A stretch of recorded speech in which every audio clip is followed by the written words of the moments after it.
नमस्कार दोस्तों, राधे राधे। स्वागत करता हूं आप सभी का आपके अपने YouTube चैनल अभियान पर। तो दोस्तों, इस वीडियो में आपके लिए ब्लड रिलेशन की क्लास लेकर आया हूं। जैसा कि मैंने आपसे कहा था कि मैं ब्लड रिलेशन की एक डिटेल क्लास लेकर आऊंगा। तो अगर आप सभी किसी बैंक एग्जाम या फिर एसएससी या फिर सीयूईटी के लिए प्रिपरेशन कर रहे हैं तो ये वीडियो आपके लिए बहुत ज्यादा हेल्पफुल होने वाली है।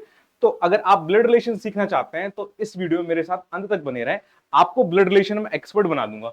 यहाँ मैं कुछ क्वेश्चन भी कराऊंगा आपको, और हो सकता है ये वीडियो एक या दो पार्ट में आए। तो इस वाली वीडियो में ब्लड रिलेशन के नॉर्मल वाले क्वेश्चन कराने वाला हूं, और अगली वीडियो में मैं इसके कोडेड ब्लड रिलेशन वाले क्वेश्चन भी कराऊंगा। ठीक है, तो चलिए शुरू करते हैं ब्लड रिलेशन। देखो दोस्तों, ब्लड रिलेशन का मतलब होता है, हिंदी में अगर हम देखें तो रक्त संबंध। जैसे हम सबके परिवार में देखा है, जैसे ग्रैंडफादर्स होते हैं, ग्रैंड मदर होती हैं, ठीक है, father mother son daughter, uncle aunt brother in law sister in law, ये सारे रिलेशन हमें देखने को मिलते हैं। इन्हीं रिलेशन को मैंने यहाँ पर लिखा हुआ है, आप एक बार देख लो इनको। जैसे ग्रैंडफादर ग्रैंड मदर, फादर मिलते हैं, मदर सन डॉटर, फिर मैंने फिर ग्रैंडफादर लिख दिया। दो दो बार क्यों लिख दिया? देखो, हिंदी में अगर हम देखें तो पापा की जो मम्मी होती हैं और पापा के जो पापा होते हैं उनको हम दादा और दादी कहते हैं। लेकिन अगर वहीं मम्मी की मम्मी है और मम्मी के पापा हैं तो उनको हम नाना और नानी कहते हैं। लेकिन इंग्लिश में इसको पापा के अगर पापा हैं, पापा के पापा हैं तो पैटर्नल ग्रैंडफादर बोलेंगे। पापा की अगर मम्मी है तो पैटर्नल ग्रैंडमदर बोलेंगे। और अगर पापा मम्मी के पापा हैं तो वो क्या हो जाएंगे? मैटरनल ग्रैंडफादर हो जाएंगे। और मम्मी की मम्मी है तो वो क्या हो जाएंगे? मैटरनल ग्रैंडमदर हो जाएंगे। राइट। इसके बाद अंकल मिल जाएंगे हमें फैमिली में, आंट मिल जाएगी, daughter in law son in law मिल जाएंगे। देखो, मैंने यहां भी अंकल लिखा है, फिर से अंकल लिख दिया। क्यों? क्योंकि अंकल भी हो सकते हैं। हो सकता कि आपके पापा के भाई हो सकता आपके मम्मी के भाई हूं। ठीक है, तो अगर पापा के भाई हैं तो ये हो जाएंगे पैटर्नल अंकल, और अगर मम्मी के भाई हैं तो ये हो जाएंगे मैटरनल अंकल। यानी एक जगह आपके चाचा जी बन जाएंगे और दूसरे जगह आपके मामा जी बन जाएंगे। राइट। इसी तरीके से आपकी आंट भी तो हो सकती है, या तो पैटर्नल आंट या तो मैटरनल आंट। मतलब पैटर्नल आंट है तो आपकी चाची होंगी, और अगर मैटरनल आंट है तो आपकी मौसी होंगी। तो मैंने पैटर्नल आंट लिख दी यहाँ पर और इसको मैटरनल आंट एम से लिख दिया।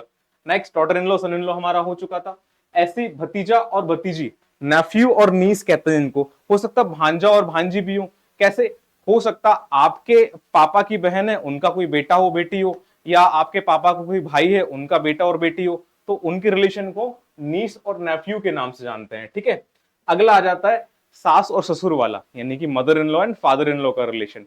ठीक है, जैसे आपकी वाइफ है तो उनके जो फादर होंगे वो कौन होंगे? वो आपके फादर इन लॉ होंगे। अगर आपकी वाइफ है और उनके मदर है, उनकी माता जी हैं, तो वो आपकी कौन होंगी? मदर इन लॉ होंगी। राइट।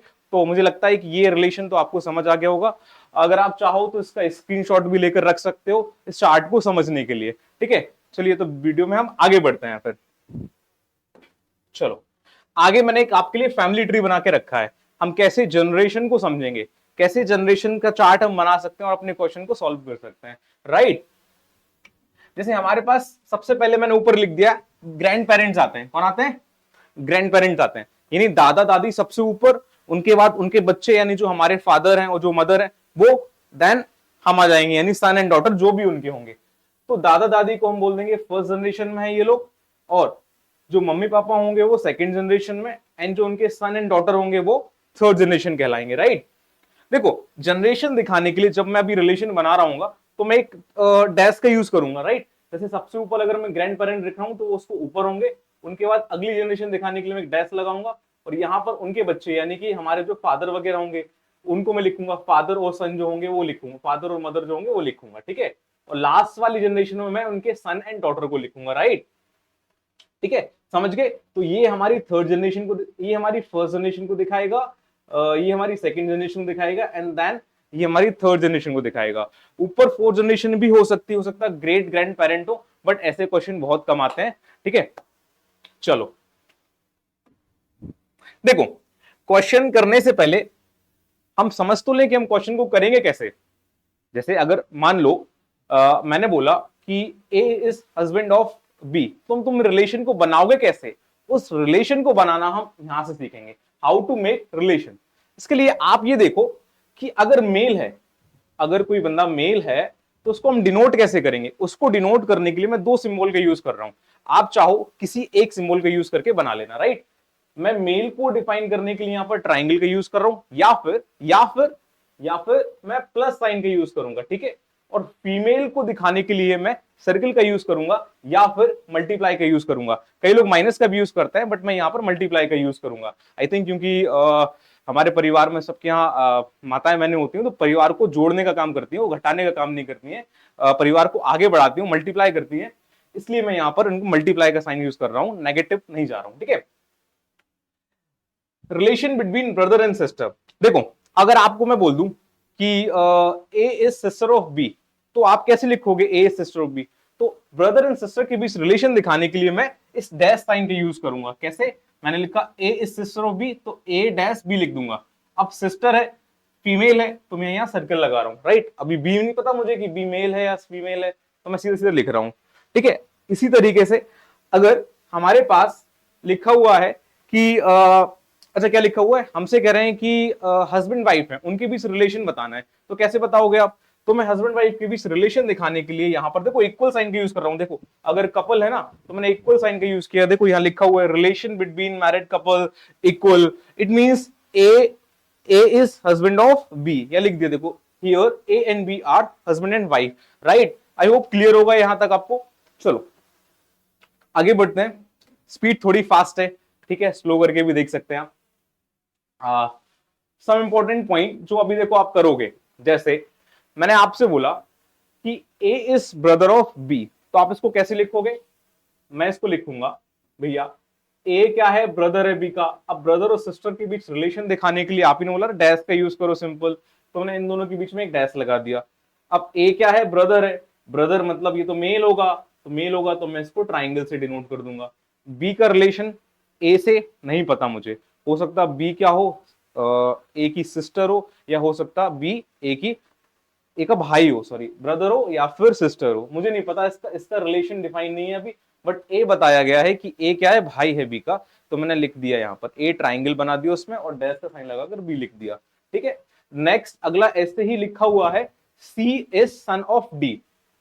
सी क्या है दोस्तों, सन है डी का, तो मैं कैसे लिखूंगा? डी मेरा ऊपर आएगा, राइट, और उसके नीचे क्या लिखूंगा? मैं सी लिखूंगा, और सी सन है, तो सन को मैं ट्राइंगल से ऐसे डिनोट कर दूंगा, ठीक है। अब मुझे यहां नहीं पता डी की शादी किससे हुई है किससे नहीं हुई है, बट मुझसे कह रहे थे डी सी डी का सन है, सी इज सन ऑफ डी, तो मैं इसको ऐसे बना दूंगा। यहां पर मुझे सी का रिलेशन पता है डी से कि सी मेरा सन है, ठीक है, मेरा नहीं डी का सन है, ठीक है। चलो आगे आगे देखते हैं। आगे अगला है, अगला मुझसे कह रहा है कि सी इज वाइफ ऑफ जी। सी जो है वो जी की वाइफ है, यानी उनकी धर्म पत्नी है। तो उसके लिए क्या करूंगा मैं सी को ऐसे सर्कल बनाऊंगा और बीच में इक्वल का साइन लगाऊंगा, जी लिख दूंगा, और जी में ऐसे ट्राइंगल बना दूंगा। देखो क्यों ट्राइंगल क्यों बना दिया? अभी तो आप कह रहे थे कि एक का रिलेशन है दूसरे का आप नहीं बता पा रहे हो, बट यहां देखो ना हस्बैंड वाइफ है ना बेटा, अगर एक ये सी फीमेल है और हमसे कह रहे हैं वाइफ है, तो फीमेल ही होंगी, और अगर वो फीमेल है तो उनकी जिससे शादी हुई है वो मेल ही होंगे। तो सी की शादी किससे हो गई है? जी से हो गई है, तो सी क्या है? वाइफ है जी की, तो जी क्या बन जाएंगे? सी के हस्बैंड बन जाएंगे, राइट।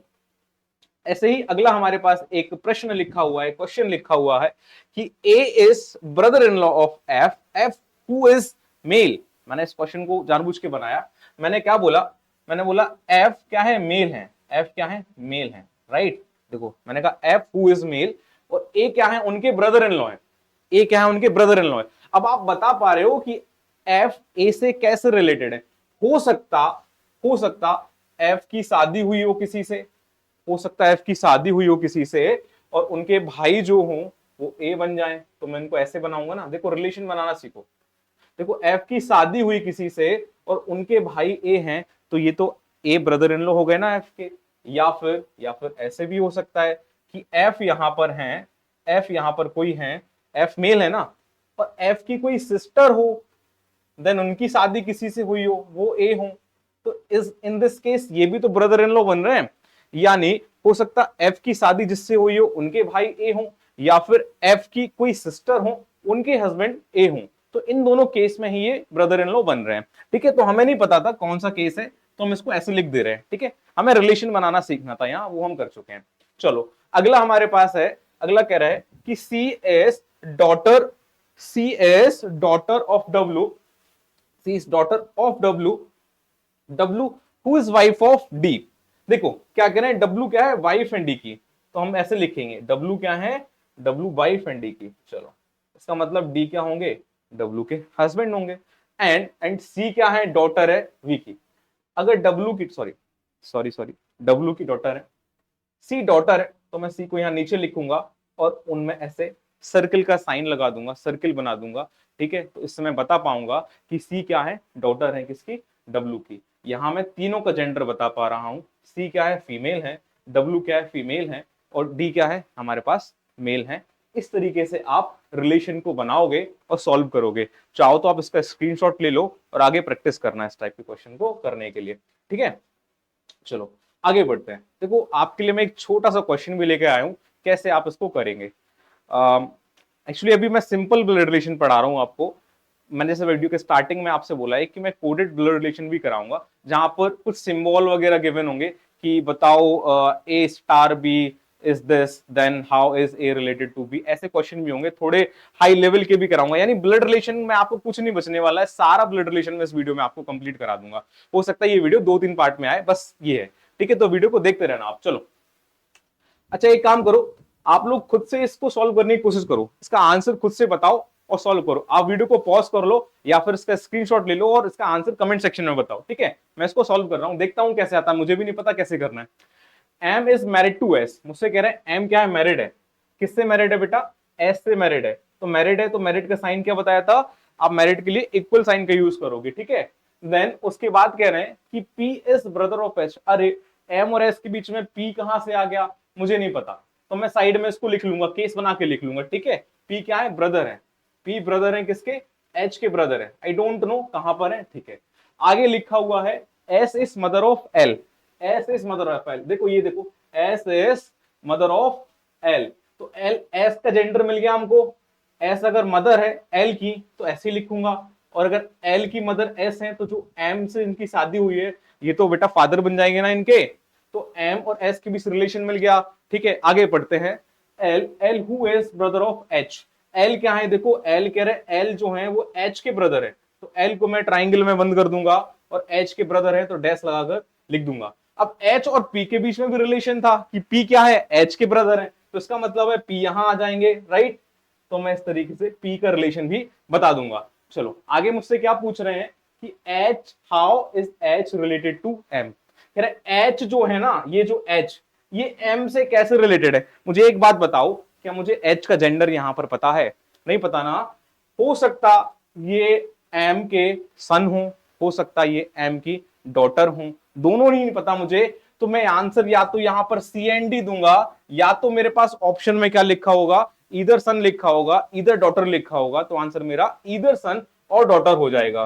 गेट इट, इधर सन, इधर सन और डॉटर मेरा आंसर हो जाएगा। बात समझ आई आपको, या तो सन या तो डॉटर मेरा आंसर हो जाएगा, क्योंकि एच का जेंडर नहीं पता है मुझको, मुझसे एच का ही जेंडर पूछ रही कि एच एम से कैसे रिलेटेड है।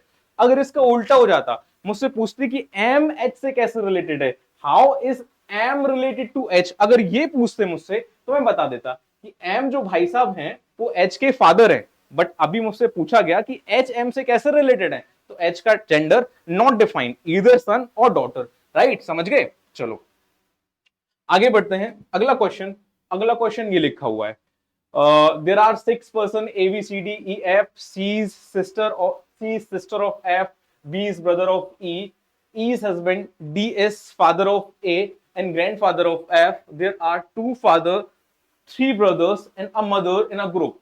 2 father है मतलब 2 शादियां कहीं हो रही होंगी और 2 फादर बन रहे होंगे ना, एक फादर किसी और के होंगे, दूसरे फादर किसी और के होंगे, राइट।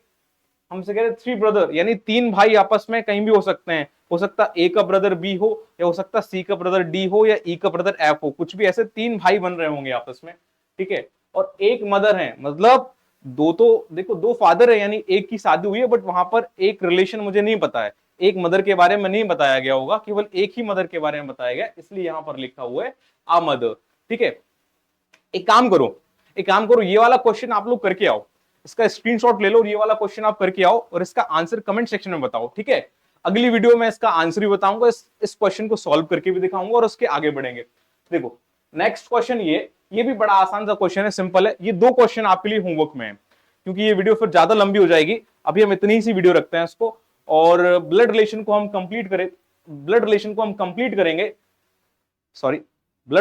कंप्लीट करेंगे, ये वादा रहा मेरा आपसे। आपको ब्लड रिलेशन में किसी प्रकार की कोई भी समस्या नहीं आने वाली है।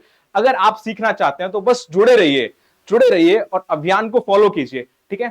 Thank you very much video को देखने के लिए। अगर आप यहां तक आ गए हैं, आपको क्वेश्चंस पसंद आए, आपको तरीका पसंद आया है, तो आप वीडियो को लाइक करें और चैनल को सब्सक्राइब करें। Thank you very much, thank you.